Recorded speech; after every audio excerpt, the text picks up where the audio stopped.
On dirait bien qu'on est en plein cœur d'un tremblement de terre financier en ce moment. Ah oui, vraiment, on peut dire ça. Tout dégringole à une vitesse folle. Absolument. Et on se retrouve avec des pertes énormes. Oui, Donc pour vous aider à comprendre ce qui se passe sans se noyer dans le jargon financier, exactement. on va décortiquer tout ça ensemble aujourd'hui. Parfait.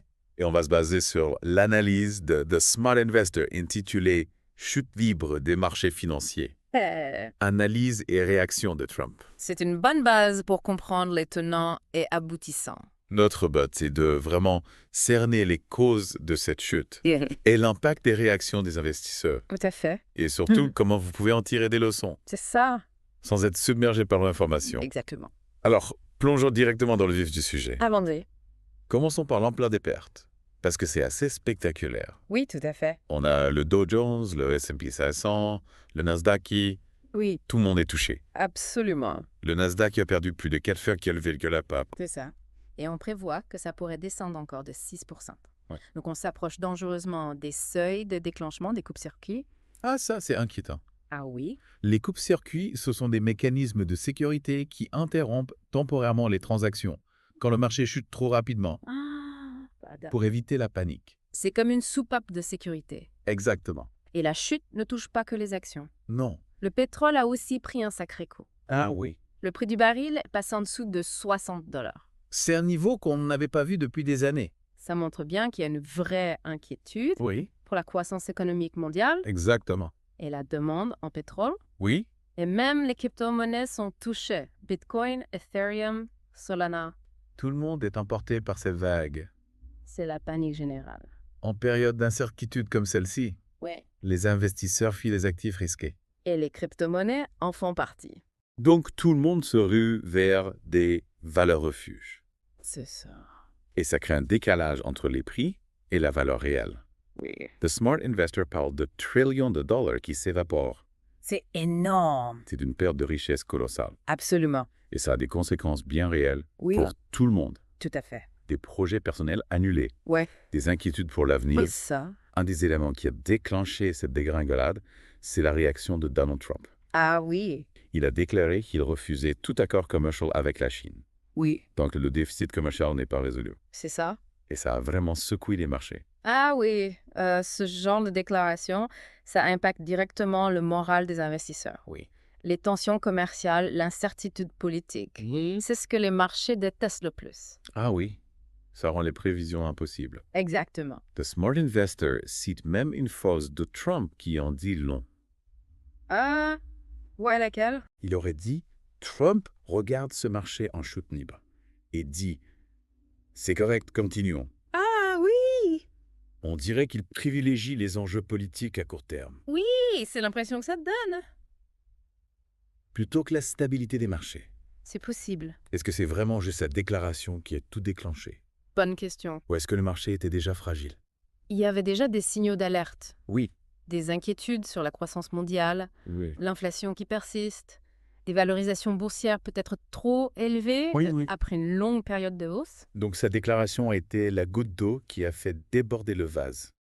Oui, on peut le voir comme ça. The Smart Investor met aussi en avant l'effet de levier excessif, Ah, notamment via le margin trading.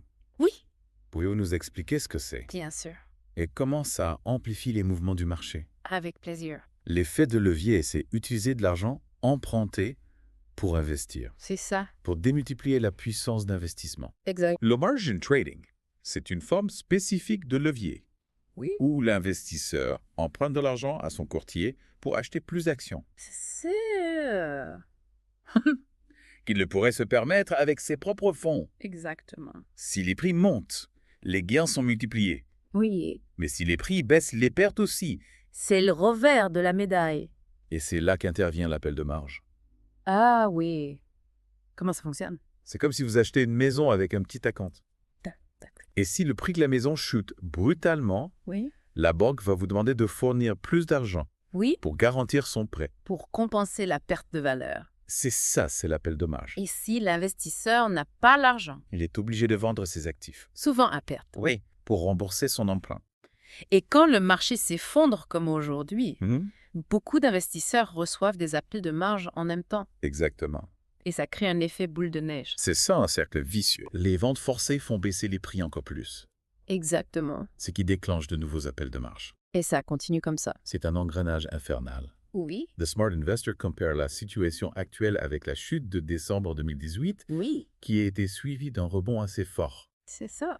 et aussi avec la grosse perte du Nasdaq en 2022. Oui. C'est un rappel que les marchés sont cycliques. Exactement. Ils ont des hauts et des bas, C'est leur nature. mais ils ont aussi une capacité de reprise. Oui. Donc même si la situation est inquiétante, Oui. il ne faut pas paniquer.